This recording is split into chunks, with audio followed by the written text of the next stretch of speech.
Negotiable instruments ये एक simple सा रिटन डॉक्यूमेंट होता है जो किसी पर्सन को एक सर्टेन अमाउंट ऑफ मनी पे करने का प्रॉमिस या ऑर्डर करता है। ये इजीली एक पर्सन से दूसरे पर्सन को ट्रांसफर हो सकता है और 3 टाइप्स का होता है। आइए समझते हैं एक सिंपल एग्जांपल से।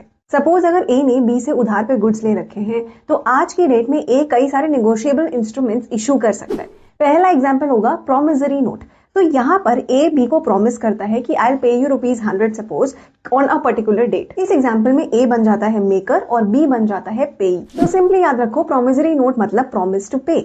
दूसरा टाइप हो सकता है बिल ऑफ एक्सचेंज। यहाँ पर एक पर्सन दूसरे को ऑर्डर करता है कि तुम मुझे इतना पैसा पेमेंट करो। अगर हम सेम एग्जाम्पल पे चले तो B will order A to pay ₹100 bye a particular date और इसे बोला जाएगा बिल ऑफ एक्सचेंज। यहाँ बी होगा ड्रॉअर जिसने की ऑर्डर को ड्रॉ किया है, ए होगा ड्रॉई जिस पर ऑर्डर ड्रॉ किया गया है। इसके अलावा एक और पार्टी होती है पेई। ये वो पर्सन होता है जिससे पेमेंट रिसीव होता है। अब ये बी यानी कि ड्रॉअर खुद भी हो सकता है या कोई थर्ड पार्टी हो सकता है जैसे कि सी। मान लो कि बी को सी को ऑलरेडी कुछ पेमेंट करना था, ₹100 पे करने थे पहले से, तो वो ए को अब ऑर्डर कर देगा कि तुम मेरे को पे करने के बजाय डायरेक्ट सी को पे कर दो। तो सी बन जाता है पे।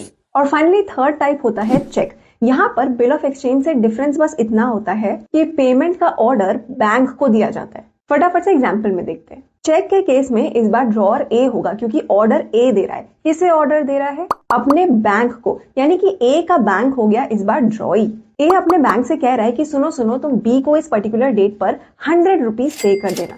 तो ए हुआ ड्रॉअर, ए का बैंक हुआ ड्रॉई और बी बन गया पे यानी कि जो पेमेंट रिसीव करने वाला है। तो चेक के केस में बस ये याद रखना कि ड्रॉई हमेशा बैंक ही होगा। ये तीनों टाइप्स जो हैं वो निगोशिएबल इंस्ट्रूमेंट्स कहलाते हैं एंड बहुत ही इजीली ट्रांसफरेबल हैं। यानी कि अगर मुझे कोई निगोशिएबल इंस्ट्रूमेंट्स रिसीव हुआ है तो मैं उसे किसी थर्ड पर्सन को ट्रांसफर कर सकती हूँ और फिर पेमेंट उसे मिलेगा, मुझे नहीं। अगर ये वीडियो यूजफुल लगा हो तो do not forget to like, share and subscribe.